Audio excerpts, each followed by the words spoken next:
Hey guys, RS classes में आपका फिर से स्वागत है। आज हम लोग देखने जा रहे हैं एक बहुत ही शॉर्ट टॉपिक है, आपका schedules in constitution of India. इसको हम लोग देखेंगे। पहला शेड्यूल है, जो आपका पहला शेड्यूल है आपका, उसमें कौन सा सब्जेक्ट रिलेटेड है? तो पहला है उसमें name of the state and their territorial jurisdiction, और सेकेंड टॉपिक उसमें कवर्ड है name of the union territories and their extent. ठीक है, ये आपका आर्टिकल कवर करता है 1 से 4 तक। दूसरा शेड्यूल आपका बोलता है provisions related to the emoluments and allowances privileges and so on. ठीक है, इसमें आपके किन के बारे में बताया गया है। तो पहला है president of India, governors of state, the speaker and the deputy speaker of Lok Sabha, the chairman and the deputy chairman of Rajya Sabha, speaker and the deputy speaker of the legislative assembly in the states, chairman and the deputy chairman of the legislative council in the states, judges of the supreme court, judges of the high courts, comptroller and auditor general of india। इनके बारे में दूसरे schedule में बताया गया है। और आपका जो आर्टिकल कवर्ड है वो है आपका 59, 65, 75, 97, 125, 148, 158, 164, 186 एंड 221। ठीक है, ये सारे आर्टिकल को हम लोग विस्तार से आगे देखेंगे। ठीक है, अभी हम लोग जस्ट एक ओवरव्यू कर रहे हैं शेड्यूल जो है उसका।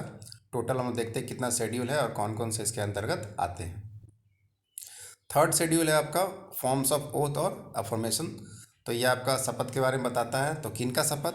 पहला तो है आपका यूनियन मिनिस्टर्स का, candidates for election to the parliament का, मेंबर्स ऑफ द पार्लियामेंट का, जजेस ऑफ द सुप्रीम कोर्ट का, controller and auditor general of India का, फिर आपके जो राज्य के मिनिस्टर है उनका, state ministers, the candidates for the election to the state legislature. ठीक है, उसके बाद 8वां number members of the state legislature, और 9वां जजेस ऑफ द हाई कोर्ट। इनके शपथ के बारे में आपका थर्ड शेड्यूल में दिया हुआ है। और आर्टिकल कवर्ड है 75, 84, 99, 124, 146, 173, 188 और 219 हो गया। चौथा शेड्यूल है आपका allocation of seats in the Rajya Sabha to the states and the union territories. मतलब कि आपका राज्यों का जो प्रतिनिधित्व है, जो सीट्स एलोकेशन है उसके बारे में बताता है, और आपका केंद्र शासित प्रदेश का भी। और इसमें आपका आर्टिकल है 4 और 80। पांचवा शेड्यूल है आपका provisions related to the administration and control of schedule areas and schedule tribes. जो आपका मतलब कि प्रशासन कैसे हो रहा है आपका शेड्यूल एरिया और शेड्यूल ट्राइब्स के एरिया में, उसके बारे में पांचवा शेड्यूल बताता है, आर्टिकल 244। उसके बाद सिक्स शेड्यूल जो है वो बताता है आपका जो आपका शासन है, प्रशासन है, वो आपका जो ट्राइबल एरियाज़ है कौन कौन से स्टेट का, आसाम, मेघालय, त्रिपुरा, मिजोरम, इनका जो शासन कैसे होता है। और इसमें आपका जो आर्टिकल कवर्ड है वो 244 से 275 है। ठीक है, उसके बाद है seven schedule divisions of power between the union and the states in terms of the list 1। पहला है आपका यूनियन लिस्ट, सेकेंड है आपका स्टेट लिस्ट, थर्ड लिस्ट आपका कॉन्करेंट लिस्ट है। अभी फ़िलहाल क्या है कि यूनियन लिस्ट में आपके 100 सब्जेक्ट्स हैं, पहले आपके 97 थे। स्टेट लिस्ट में आपका 61 है, पहले 66 थे। और आपका जो कॉन्करेंट लिस्ट है, जिसको हिंदी में समवर्ती सूची कहते हैं, उसमें आपका 52 सब्जेक्ट्स है, पहले 47 थे। और ये सब दिया गया आर्टिकल 246 में। उसके बाद आपका 8th शेड्यूल है आपका languages recognised by the constitution. संविधान के द्वारा कौन कौन सा लैंग्वेज है आपका जो रिकॉग्नाइज्ड है, जिनको ऑफिशियल मान्यता मिला हुआ है, ये आपका दिया हुआ आर्टिकल 244 से 351 में।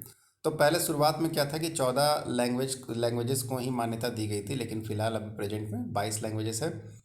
अब ये कौन कौन से हैं? पहले है आपके आसामीज़, बंगाली, बोडो, डोगरी, गुजराती, हिंदी, कन्नड़, कश्मीरी, कोंकणी, मैथिली, मलयालम, मणिपुरी, मराठी, नेपाली, उड़िया, पंजाबी, संस्कृत, संथाली, सिंधी, तमिल, तेलुगु एंड उर्दू। अब उसके बाद क्या हुआ कि ये तो आपके थे, और उसके बाद कुछ ऐड किए गए। तो Sindhi was added by the 21st amendment act of 1967। मतलब कि 21वां संविधान संशोधन के तहत आपका सिंधी को जोड़ा गया। उसके बाद 3 लैंग्वेजेस आए, कोंकणी, मणिपुरी और Nepali were added by the 71st constitution act of 1992। उसके बाद आपका कोंकणी, मणिपुरी और नेपाली को ऐड किया गया 71वां संविधान संशोधन 1992 में। उसके बाद चार और लैंग्वेजेस को जोड़ा गया।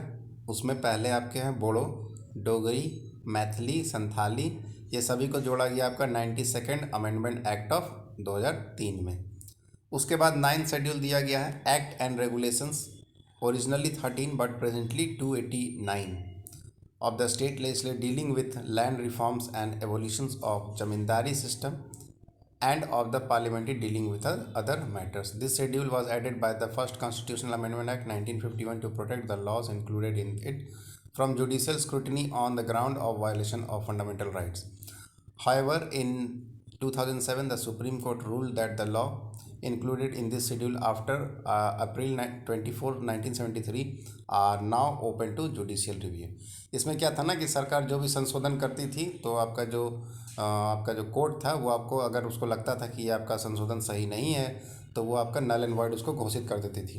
तो इसमें क्या हुआ कि एक था 9 शेड्यूल, इसमें बताया गया कि अगर आप संविधान संशोधन करते हैं और इसमें अगर आप दिखा देते हैं तो आपका वो क्या हो जाएगा, वो आपका जुडिशियल रिव्यू के बाहर हो जाता है। तो उसी में क्या हुआ कि जो सरकार थी, आपका जो संसद थी, उन्होंने जो भी अब स्टार्ट कर दिया मतलब कि संशोधन करना, वो सारा कुछ को 9 शेड्यूल में डालना शुरू कर दिया।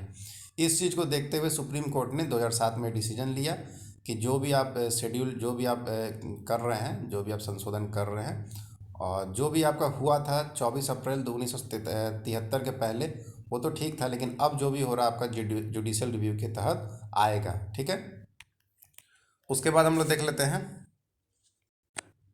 10th शेड्यूल क्या है। Provisions related to disqualification of the members of the parliament and state legislature on the ground of defection. This schedule was added by the 52nd amendment act of 1985 also known as anti defection law.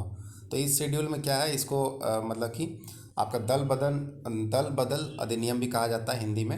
यह आपका 52वां संविधान संशोधन 1985 में लाया गया था। इसमें article जो कवर्ड है आपका 102 से 191। इसमें क्या होता है कि आपका जो नेता वगैरह जो चेंज कर लेते हैं ना पार्टी को, तो उनका जो अगर चेंज कर लेते हैं वो डिस्क्वालीफाइड हो जाएंगे, तो आपका इसी शेड्यूल के तहत ये प्रोविजंस लागू किया हुआ है। 11th शेड्यूल बोलता है specifies the power authority and responsibility of the panchayat. It has 29 matters. This schedule was added by the 73rd amendment act of 1992 और आर्टिकल 243G में दिया हुआ है। मतलब कि ये आपका पंचायत के बारे में बताता है, उसमें 29 मैटर ये बताया गया और कौन से संशोधन के तहत लाया गया, तो आपका 73rd संविधान संशोधन 1992 के तहत आर्टिकल कवर 243G है। और 12th शेड्यूल बोलता है आपका specifies the power authority and responsibilities of the municipality. नगर पालिका के बारे में बताया गया है, उसके पावर और उसके अधिकार के बारे में। It has 18 matters. इसके पास 18 सब्जेक्ट्स हैं। This schedule was added by the 74th amendment act of 1992 और आपका इसमें जो आपका आर्टिकल कवर्ड है आपका 243W। चलिए, आज का लेक्चर यहीं तक था। अगर लेक्चर अच्छा लगा हो तो प्लीज़ लाइक सब्सक्राइब शेयर कर दें, ताकि मैं और मोटिवेटेड होकर आपके लिए आगे के लेक्चर्स को लाता रहूं। Thank you very much.